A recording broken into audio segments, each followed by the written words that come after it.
to the cloud. Okay. So we are calling the meeting to order at 2:40. Let's see, we need to approve the minutes from our last meeting, April 18th. They were distributed by email. Does anyone have any changes they want to make to the minutes? No. Okay. No.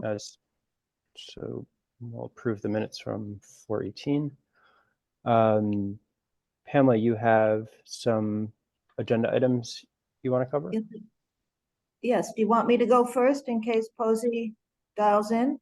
Sure. Okay, I just would like to report on some recent activity on the 4-H club item that I've been interested in. And I think the initial intel from Posey was that she hadn't been able to really find anybody who'd be interested in sponsoring a club.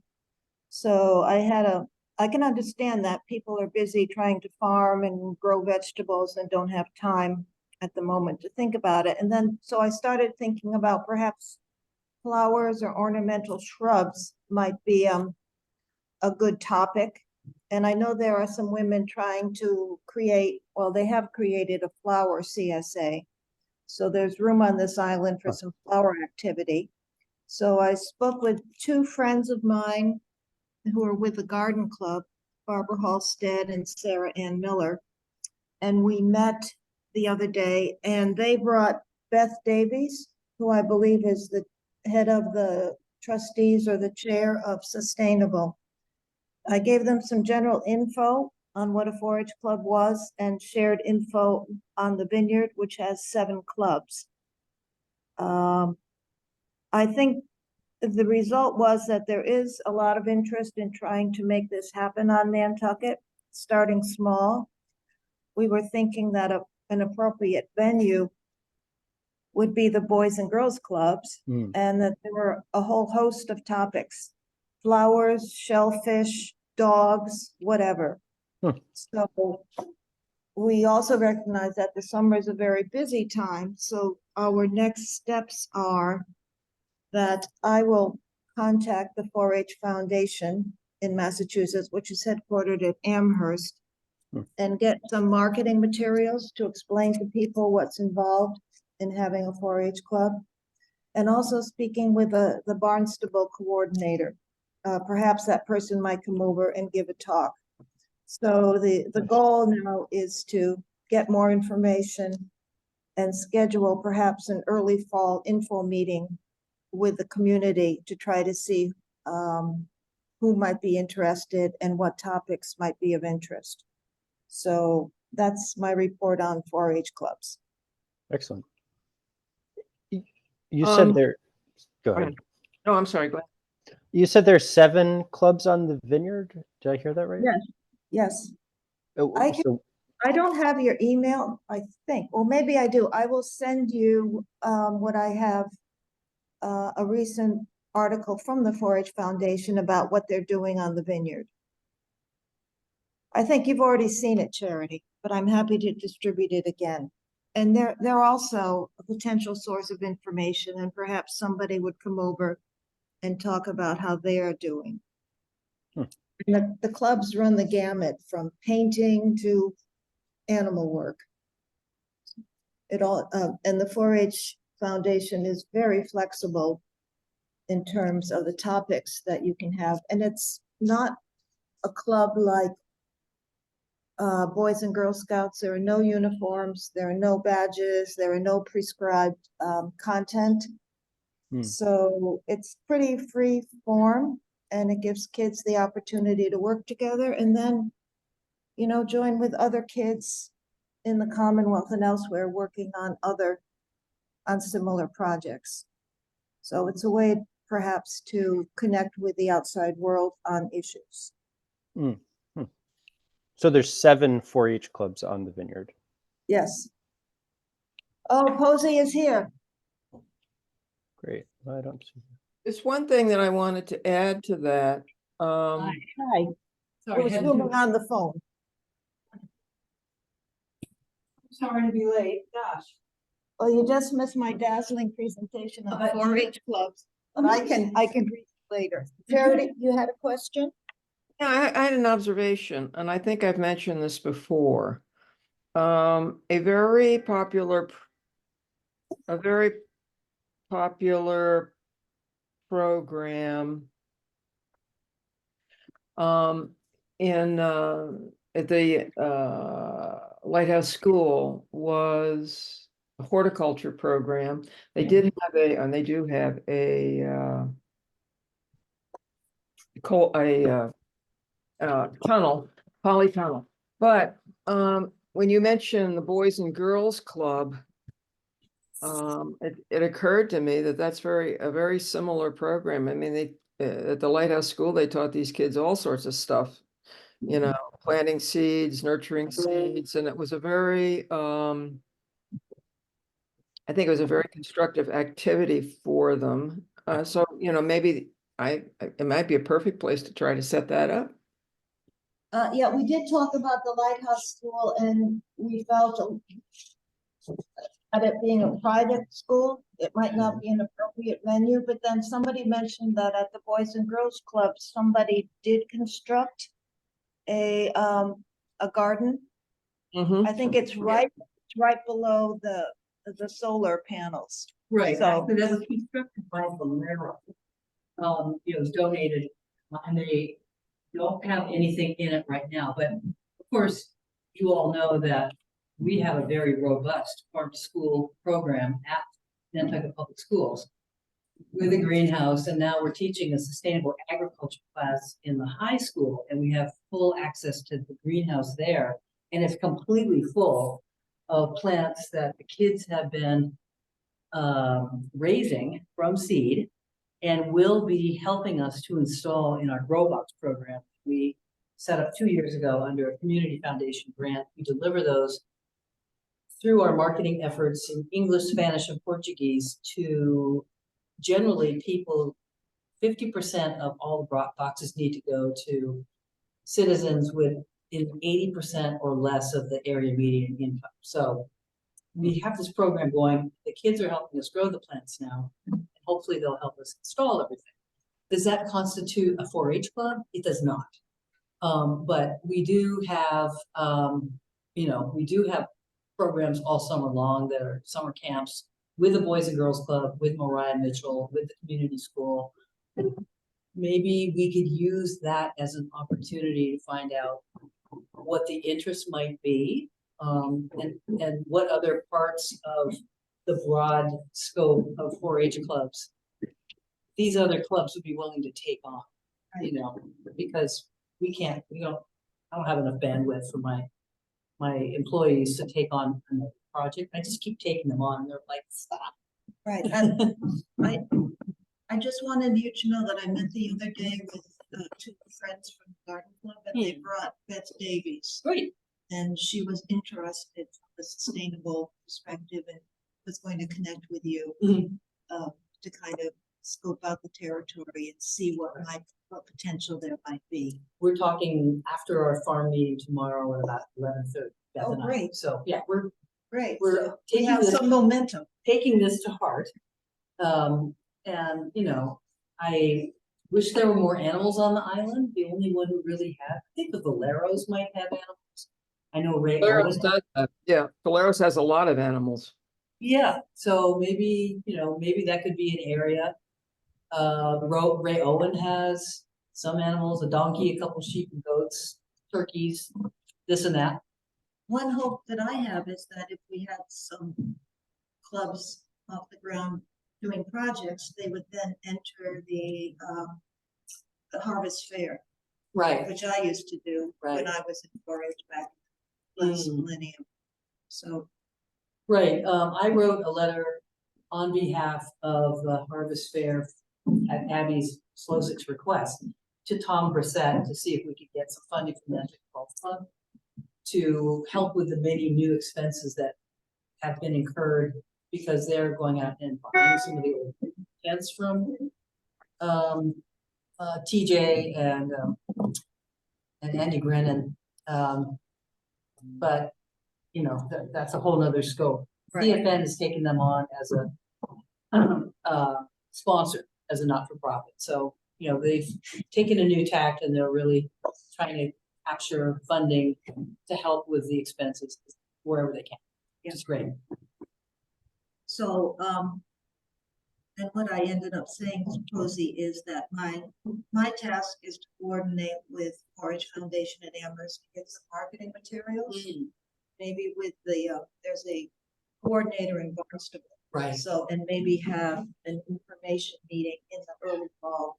We all recognize the summer is way too busy for people to start thinking about this.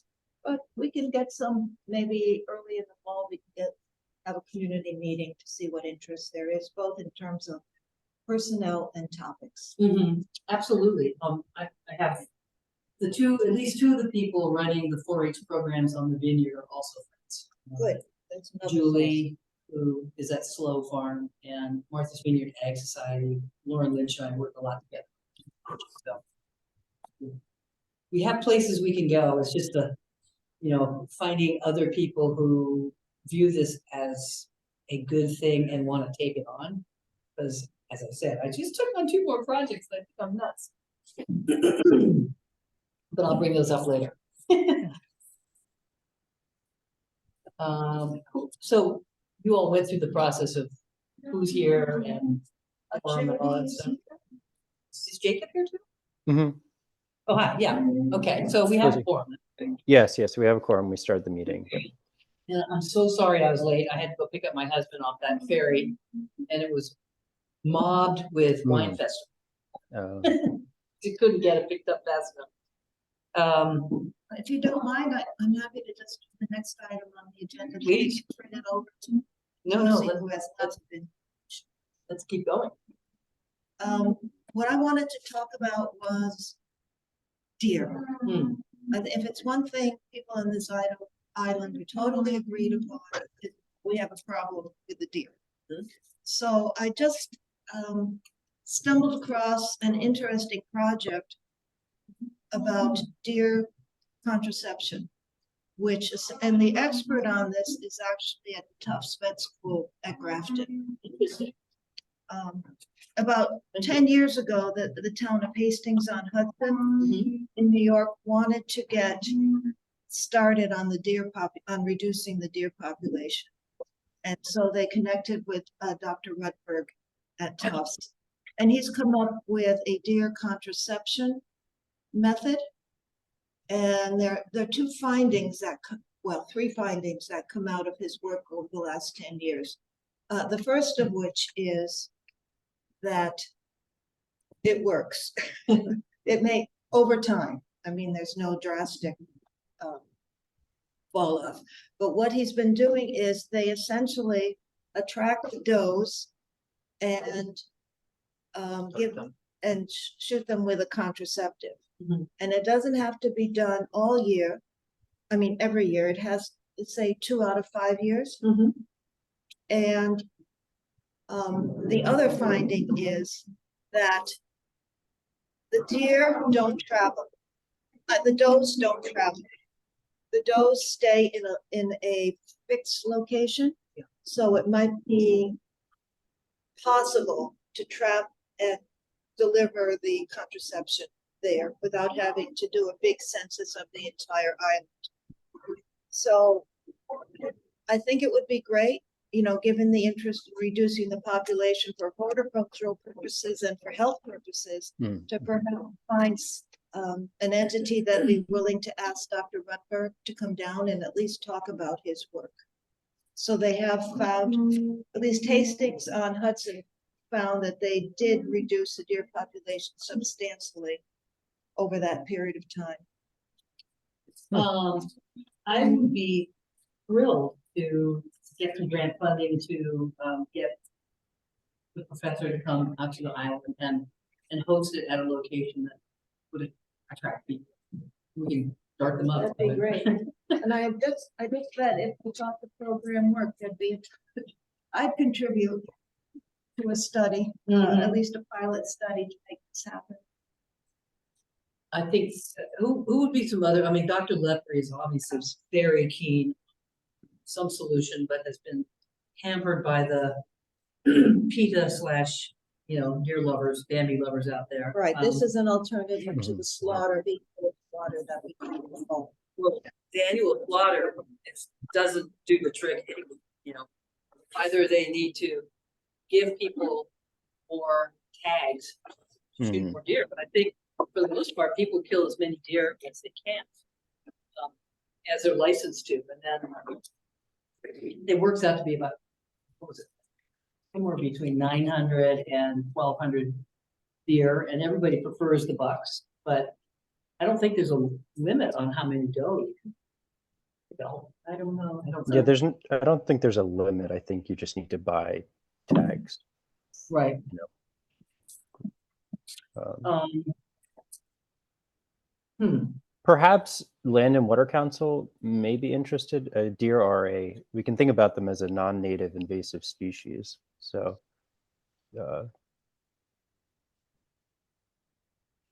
And I know that Roberto, while he has left the Department of Health, is at Fairwinds, and may also provide us with resources from people who have, thought of him in the past. Right, I have two articles that I will distribute, one of which the Humane Society has put out a paper 2022 on this project, and also the initial New York Times report back from 2013, Hastings on. So I think it's promising. We can always get information. It's always good to know what's happening. Apologies for the noise. People, we are in the town building, which seems to be under assault. Yeah. I'm sure they're gonna make it look perfect, but it doesn't sound so good. So that is my report. I'm happy to take questions, but also to move on. do they study? Can you eat the deer that have been, given this contraceptive? Are there any health? Sorry, could you Yes. say it again? We Are couldn't the- hear you. Are there any health consequences to human consumption of deer meat that has been given the contraceptive?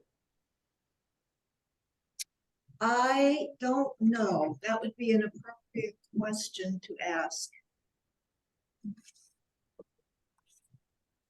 I doubt it very much, but that's, The contraceptive is something called PZP, porcine zona pellucida, which of course we all know about.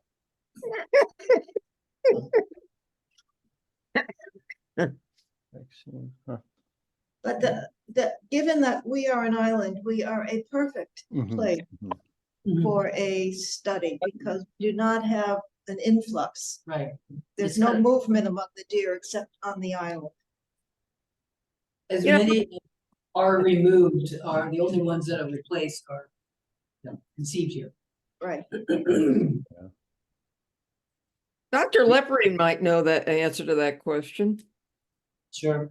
We should. or certainly be able to figure it out a lot faster than we can. There's a fact sheet from Tufts. I put it in the chat. I don't know if people can see that, but it says that there is not a health concern about consumption of the deer meat that has been given this. I think the land bank might have an interest. I know in my neighborhood, the deer live in land bank property off Cato Lane. And they just have a nice time strolling through the neighborhood at night. They're everywhere, and I can only wish that the land bank wouldn't take on any more projects. No, we want their money. Yeah. I think there could also be some real cost savings associated with reducing the deer population from a car accident standpoint. Insurance rates could go down as a result, health costs, lost work, all sorts of things. So even if the program costs money to do it, it very well may be worth it. I wonder if the police have records of deer accidents. That might be one, it's a selling point. Yeah. And Charity, didn't you do some research on methods for trapping the deer for this kind of purpose? It Yeah. didn't seem that difficult, at least to get started. No, I mean, what they have is it looks like a giant dog kennel. And they essentially put food inside. And once a button is released, a door comes down behind them. And then what they do is, I mean, that would be a perfect way to try to sterilize them or whatever. And then they just put the masks over the deer so that they're calm. And then they take them off and wherever they want to put them. I mean, there's a lot of research that goes into it. I mean, I think it's something in Pennsylvania. I keep getting notices about the deer blog. And they're doing all sorts of things. Yes, I remember you sent that. I'm just quoting from the Humane Society study from 2022. The deer population fell by 50% over 5 years. And during the same period, the police department recorded a 50% reduction in deer vehicle collisions. But you know how New Yorkers drive. Yeah. Well, sounds like I mean, I don't see how anybody could object to it. I mean, and I think that people would put money up for it. I'm wondering if I will go to the maybe Libby Gibson. I'm not sure to whom I should appeal, but to figure out how we would be able to get a budget to maybe do some outreach studies, surveys, things that, you know, take time, and we could probably hire somebody who's capable of getting surveys out there. The town's about to do a survey. Maybe we could tag it onto the survey. Like, I don't know, but surveying would be, oh, I know. I've just been asked by Dominic Golding, who leads the team of Worcester Polytech Institute students that come here each fall, if I had some projects. And I do have one in particular that I've already asked him to look at, but we could add this to that. You know, do the survey, check with town, check, you know, just do all this legwork. I did look at Dr. Rutberg's CV on the web, and he came here several years ago to talk about reducing the seal population. So, you know, he has some relationship with the island. Interesting. And he's in Grafton, so it's a no-brainer. Yep. Okay. Well, should we take a motion to see, you know, if we take this up as a project? Could I just point out one thing? If you're looking for funding, one place, I can't think of where this would fit, but the Community Preservation Committee. Yep. They have Open space. I beg your pardon? They generally like to fund infrastructure. And their categories are affordable housing, open space, and historic preservation. Historical preservation. Well, certainly open space. Yeah, I get I get grant funding from them on projects whenever I can find a way to make it fit into one of those categories. So I could look into that. I also think from a community health perspective, with the tick population being so closely linked to the deer population, right? There's also tremendous cost there in treating Lyme disease and an injury related to Lyme disease. That's a great idea. I mean, you could get a coalition to support it, and that I think it would be a slam dunk. Good idea. You know, last fall, they tried to do a study group of people who were willing to be guinea pigs, if you will, in a deer vaccination. Yeah, Lyme disease vaccination study. And having had Lyme, babesiosis, and ehrlichiosis at one point or another, like 4 years in a row, I immediately signed up to do it because I'm not having any more kids. So I figured I'd be a perfect candidate. And of course, just before I was scheduled to go in for my vaccine, I got Lyme disease again. And then by the time they said the 3 months passed where they would allow me to try it again, it was right at that point where they decided they were going to scrap the whole thing. So I don't know what the problem was. I think it was a Pfizer vaccine. But again, Roberta would know all this. You check. So what's the best next step? Talking to Dr. Lepre or finding someone who wants to take this project and run with it? I think I think there's a couple things we could try. Speak to Dr. Lepre, speak to the Land and Water Council, and speak to Roberto. And just say, we're proposing that we review this idea, but before we go public on it and try to fundraise around it, what are your views on this as a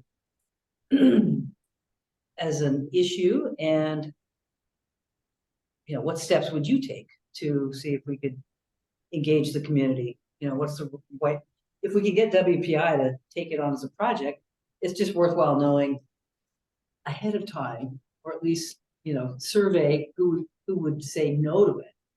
I'm more interested in the kinds of people who would say no, because I think people would say yes. What I was, I could see a scenario where you do some talking to people, get them interested, and then possibly talk to the Athenaeum about hosting the gentleman from Tufts to come down and, advertise it, and then have hopefully people would attend. And then doing that, then you go off to, and if people like the idea, he could present how the thing works, and then you'd have to put together a little group to do it and then raise money. Is this an appropriate topic for a commission to sponsor and a community?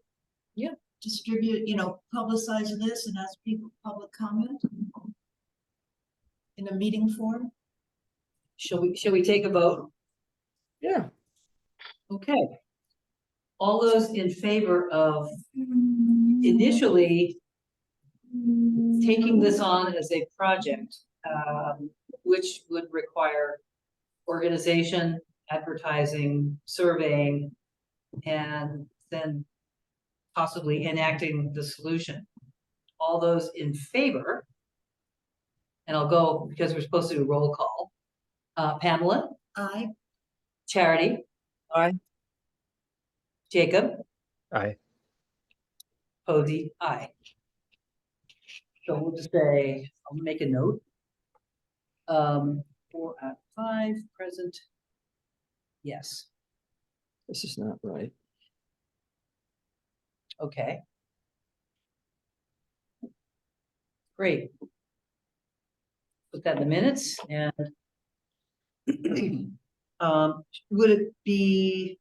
would you all prefer to draft up an email and email it to these various people and ask for an opportunity to speak first? Just give them a little heads up, like what the plan is.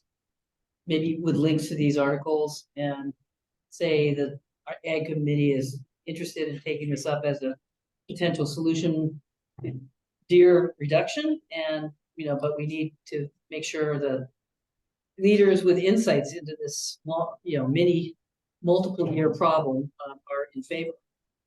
I mean, is that a good approach we should try?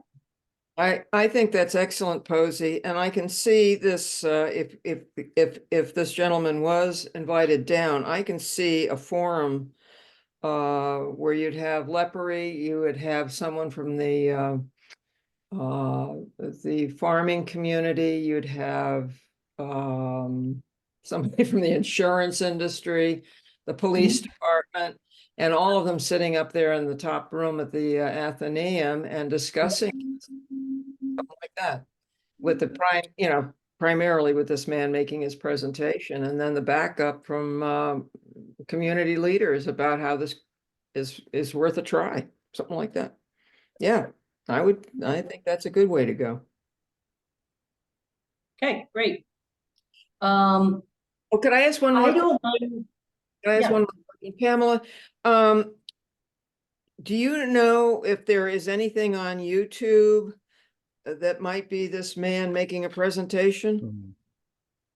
No, I don't. I haven't. I do print media. Okay, but I mean, if, you know, his office was contacted and made aware that we're interested in this, they may be able to Mhm. provide anything Right. that he's done.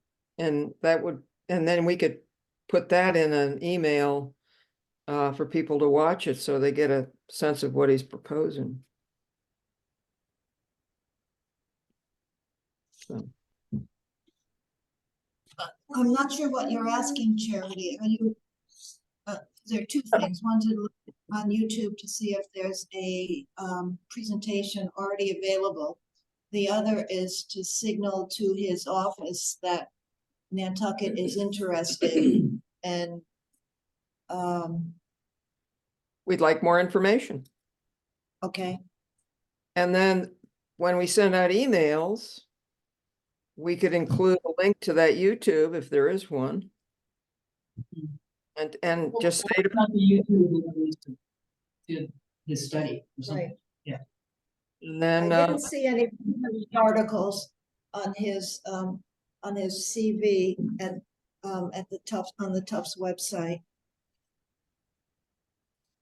well, I just think it would be a courteous thing to do in terms of support your interest, and then but I think if somebody like Lepery saw that, he would just say bingo. And not only, I mean, he's a hunter, but I mean, I think he would really be a vocal spokesperson for it and a great advocate. If he likes it. I also have literally weekly calls with somebody or another at MDAR and the 9 Massachusetts buy locals that converse with MDAR all the time, MDAR being Mass Department of Agricultural Resources. And I know every farmer has issues with deer, so. And also, speaking of Tufts in one of their divisions manages a farming education program called New Entry Sustainable Farming Program. And I've been up there to their campus and met with their executive director, and she might know stuff too. So there's plenty of people we can check with. Maybe, do you want me to try and take a crack at a draft, circulate it to everybody, and then things that people think of that might be helpful so that we can send this targeted email to people to get. Okay, I will volunteer to do that. One thing I was wondering, does anybody have, I mean, I can't imagine that this would cost a lot of money, probably cost less than building a fence, but you know, that would be important to have to know how much money we'd have to raise. So I was doing some searching. It looks like this was tried on Fire Island from like 2006 to 11, and they were saying it cost each vaccine shot per deer cost $500. I don't know if that's $5 $500. $500 per shot per deer. Yeah, that was for the extended release. It lasts 2 to 3 years, and then needs to be readministered in some form after that. But How kind of long- interesting, they Fire Island no longer does this, and it's not clear why. It says larger research study from 1993 to 2009. In one area, it reduced deer numbers. In many other areas, it was not successful in reducing the number of deer over time. So it would be interesting to learn more details about that, and maybe if we can do it a little differently and get better results. Perhaps the vaccine changed or became cheaper, so. or is no longer available. We'll find out. I wonder if you could combine, I mean, they'd have to break out of why it's $500. I don't know if it includes trapping or luring or whatever, but it might even be possible to combine those programs, the one that has the cage, and to get the deer in there and then inoculate them. And maybe it would not be quite so expensive, It would just to take a little more time to figure it out, I guess. Well, I think it's good to have a baseline thought about what it costs, but I think our initial outreach might surface some interesting information that will guide us. Something we can take next steps on or not. Mhm. Worth trying, I think. Yeah. Yep. It seems like on Fire Island, it was administered using darts. So there was no trapping involved.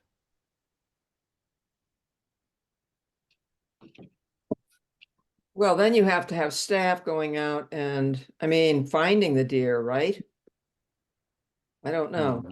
Mhm. I Right. think we could lure them, but anyway, Yeah. more to be discovered. I mean, if you sink a dart in a deer, aren't you kind of compelled to want to take it out here? You don't die of infection or whatever. Mm. But even, let's say, even if you could do a study for 2 years or something like that. I mean, the stunning statistic was the correlation between the reduction in the deer and the reduction in accidents. I mean, one accident can cost an awful lot of money by the time you talk about and all of that. So, Yeah, there's response, there's the repairing the car, there's the potential bodily injury and or death. Those costs are all not nothing. yeah. I think it'd be interesting. I think it'd be really interesting. And we might be able to get on the map, not that we're not on the map, but I mean, be helpful to other communities. Right, this may delay starting a program, but one could do a real study here, which would involve getting funding from the feds or the state. Always takes time to do that, so, but that would defer a lot of the cost to the community. On the other hand, as I said, lots of people would contribute. I mean, just think if there was a possibility that it's not just accidents, it's the incidence of Lyme disease or tick-related diseases. I mean, I think it would be extraordinarily interesting, and they can't go anyplace. Mm. So, Right. And even if it's just a 50% success rate, I'll take it. Yeah. Because over time, the reduction is going to pay off, I think. Right. It also gets less expensive to maintain that population over time because you need to treat fewer deer. that's it. And fewer deer, fewer babies and fawns and so forth. Yeah. I mean, I just got a thing from that deer blog and they said, stand back, they're coming. The babies are coming. Mm. Well, I just spent $15,000 on a fence of part of my property, so that's an expense I would rather not have had.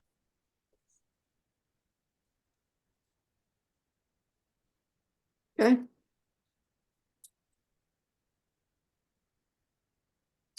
Okay, but I don't have the agenda handy. Do we have anything that was next on? You were gonna slaughter chicken. Oh, yeah. Okay. So I think I've already expressed my frustration to our committee about the response of the Board of Health to the place that was suggested to us by their former director, where we can do this. I have most of the equipment to perform deer slaughter. I have another, say, chicken slaughter, thank you. I also, you could do the deer slaughter in the same place, which is where I wanted to do it, but the Board of Health doesn't think that way. The deer tagging station is right below where I had permission to put a cement pad to do the chicken slaughter, but be that as it may, they weren't slaughtering the deer there. They should. Anyway, I have talked to the land bank about whether they are supportive of growing more protein on Nantucket Island, and they are. They have it in their agricultural policy, you know, but they're also deeply concerned about the public perception of everything they do. So when I asked, could we do this on the new land you have licensed to a farmer, which is specifically right behind Cisco Brewery, and we put up our tents and our screens so nobody would know this is going on. It wouldn't be visible. But we've got water and electricity to run the machines and the pluckers and the scalders, and then, you know, tables to eviscerate and then ice them down. And then I have a refrigerated truck at my disposal through Pip and Anchor to deliver these processed birds to the end user, i.e. a store, the food pantry, a restaurant, people's homes. They have to go in a refrigerated truck. So I've got that all worked out. I just don't currently have a place that I have found and feel comfortable with everything I need to do before I go back to the Board of Health and go, what about here? And I have a couple more ideas that I'm going to pursue. In a perfect world, if none of the farms are able to allow us to do the processing right there, which would then allow you to scrape up all the wood chips on which you have put your equipment and the water from washing and cleaning and doing all the stuff, you could scrape up on the wood chips and put in a compost pile. This activity would have to take place. There's strict barriers between crops that are growing, wetlands, etc. And I have the whole compost guide for chicken slaughter processing, and I've come up with a couple of other solutions, which I want to talk to the land bank about and just see if they're supportive. And if they say, yes, we'd be happy to go forward to the Board of Health with you on this process, I will have made great headway.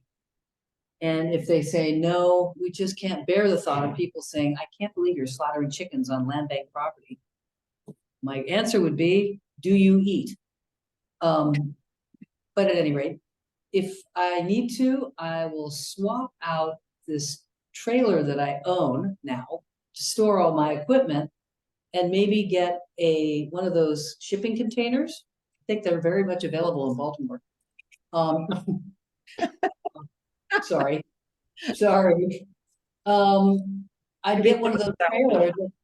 I'd have to spray the whole thing with epoxy so that it would be squeegeable and disinfectable. And maybe could just set that up as a standalone place where nobody could see, you could capture the wastewater. And if that would work, then I'll do that. And I just need a place to park it. And I know land bank has plenty of property. And if I could do it in a place where nobody would look and ask questions, then maybe that would work. Anyway, hope springs eternal. I'm going to keep trying. Posey, who would raise the chickens? Dylan Wallace, I've already bought him a couple of cages in which you could free range them. You know, they will hold 75 chickens each. And he has all this new land from the land bank where he can just kind of pull them along with a, handheld, move the trailer, the tractor. It's caged so that hawks can't get the chickens, and the chickens have enough space within this caged thing so they can just peck and free range. And he wants to make them organic and do this and that. So I bought him 2 of those in the anticipation that I'd be able to use his new property, land bank property, on which to slaughter those chickens as a starting point. And I'm waiting for him to tell me that he's ready to talk to the land bank about doing this, but I don't think I have patience to wait anymore. I gotta find something else to try. But people who would raise chickens include, Dylan Wallace for meat. I think Chris Gatour, who manages some of the programs out at the new school, has quite a few birds. There are a lot of people who have chickens that lay eggs. There were some people at my workshop last weekend at the farm that have turkeys and chickens that they are raising for meat. Ray Owens slaughters turkeys and has some chickens for meat. I think it's like if you build it, they will come. I'm pretty sure the Larrabees at some point would like to do meat birds. Abby has chickens out at Moor's End, and she might be willing to do meat birds. Again, there's no point doing meat birds unless you want to put them in your own refrigerator, because you need to have a Massachusetts licensed slaughter facility in order to be able to distribute them. And everybody who does it under the table right now. So I guess my next question is it permissible to freeze them? Or do they have to be sold fresh? no, they can be frozen. Well, I mean, that's good for the business model side of it. Yeah, I mean, we were planning to do the whole thing as an at-cost service for the community. We need to pay people who are skilled in order to do the slaughter. We have to replenish supplies for cleaning, and you have to buy ice. There's certain things you need. You need to run electricity to do all the stuff. We don't need to worry about a wood chip pile because they've clear cut 14 acres of trees out of Sanford Farm for the southern pine beetle. I mean, there's plenty of wood chips. Bartlett's do with its chickens? I wonder if there, how we talked about having a kitchen scrap collection and so forth. I wonder if some of these people who would grow and harvest the chickens could all get together and I mean, have they worked together at all, or are they just you've gone to each one of them individually? Individually. Farmers are pretty much, please don't come into my lane, particularly John Bartlett. He's not, if it's good for him, it's good for him. I see. But laying hens, they're sort of productive lives. I'm learning this because I just bought 19 chickens and they're now 4 weeks old. But for the first 2.5 months, the chickens won't lay eggs, they're too small. And by about 2.5 to 3.5 months, they may be getting just big enough so that soon they'll start producing eggs. And they're good for 2.5 to 3 years. So, you can get roughly 275 to 300 something eggs per year per chicken for 3 years. And then they're at end of life. At that point, you could have them as a pet, but they're not going to give you any more eggs. So I know that Abby just calls all the people, in the community who want to eat chickens, and they come and take them, and they're in their pot. They're not the meatiest birds, but they are a source of protein. I mean, so I would be horrified if people weren't at least using every bit of protein on the island. Like, why would you compost your end of life layers? Well, I know people who do, and it makes me sad. Because there's plenty in the community who would be happy to take those end of life birds off the hands of people, put them in a trend.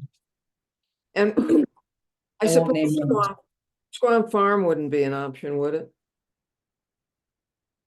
Conservation Foundation? Yeah. They had sheep, and they slaughtered sheep out there.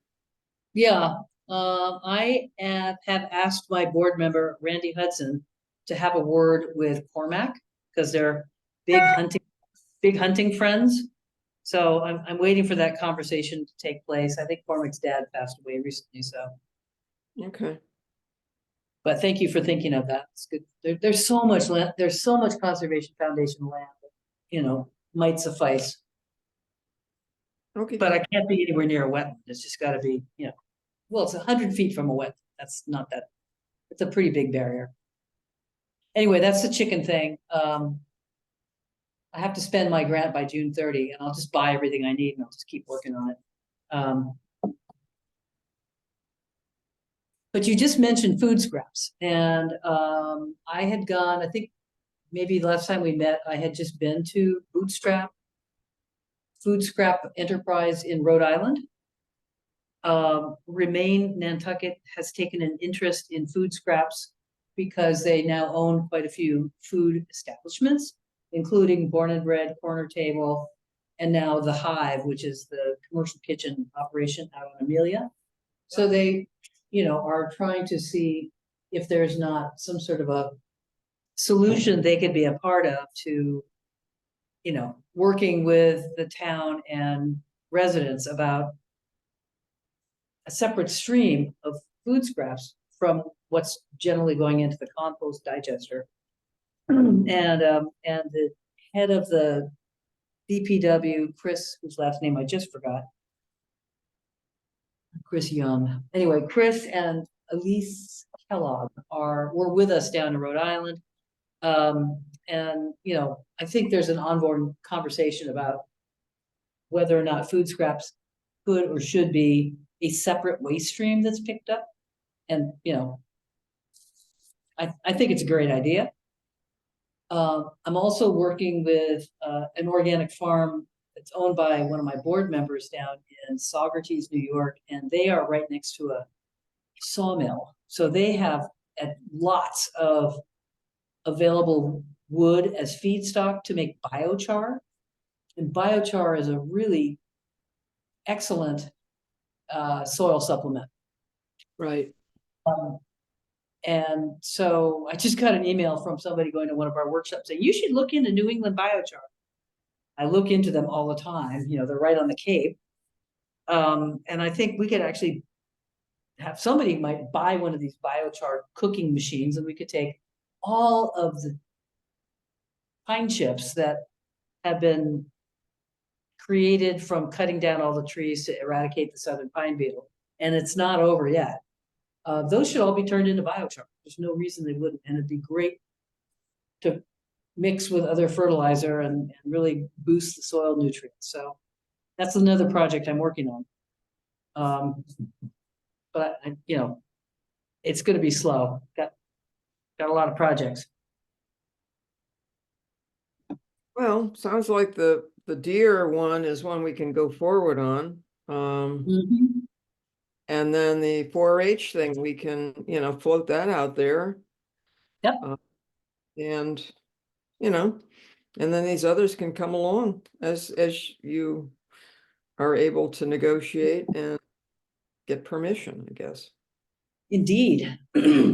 One final thing, and that is former select board person Rita Higgins is now working as the food innovation staff member at an organization in Marion, Mass called the Marion Institute.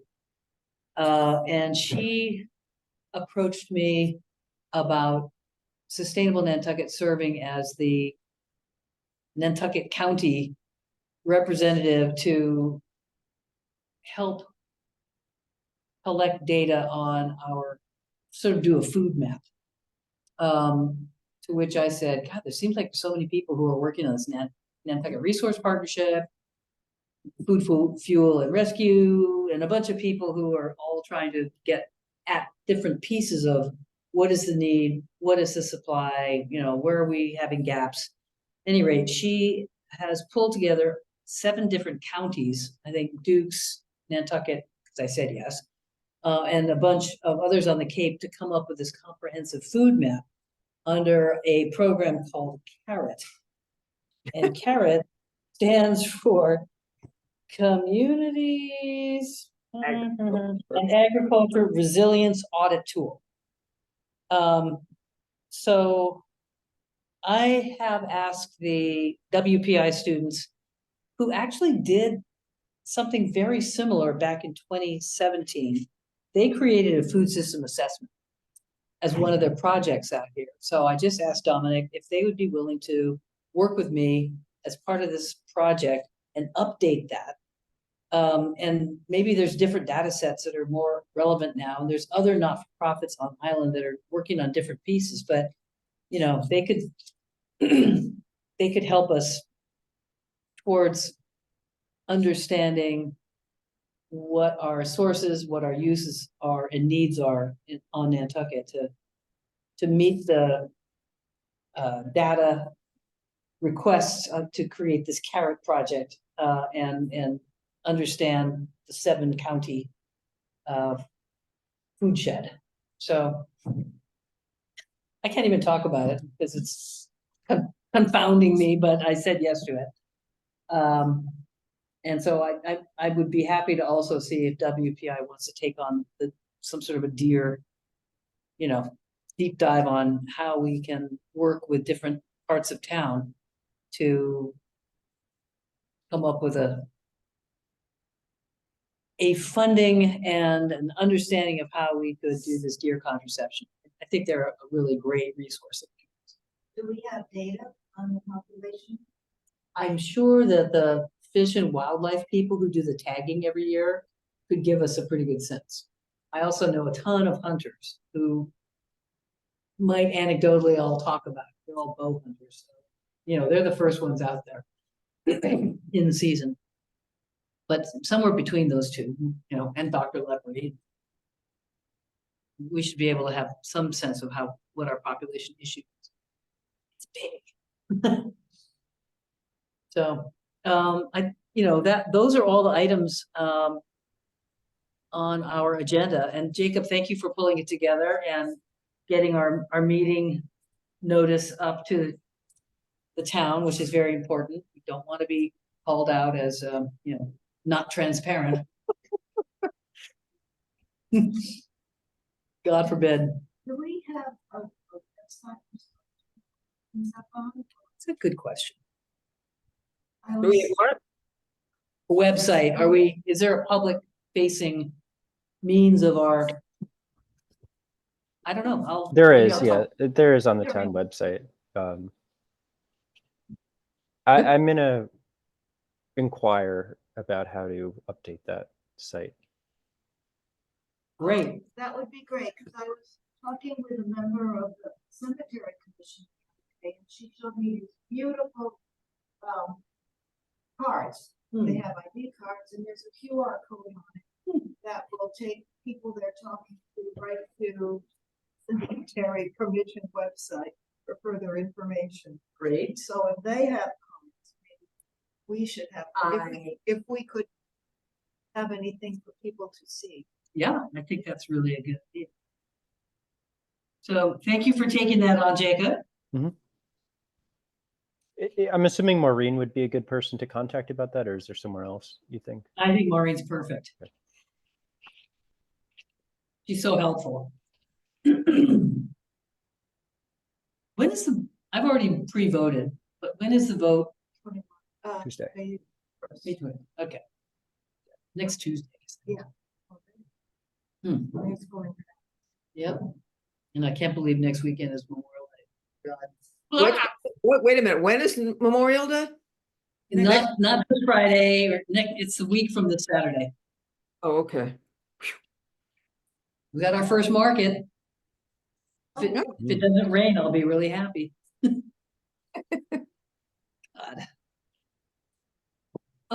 Well, we're done. Is that it? Motion to adjourn? Motion to adjourn is Charity. Second? Oh. Second. Tara, Pam does the second. Posey, Jacob. Aye. And it's whatever it is, 3:38. Yeah. Great.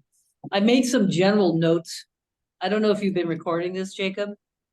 It is recorded, but I'd be Great. happy to have your notes too. Yeah, they're pretty scrappy. That's fine. I can. They're scrappy. I'll make a little bulleted list and send it to you. Okay, excellent. Right, I think I just wanted to look at what I thought, we had to move this thing around because Kelly was unavailable, but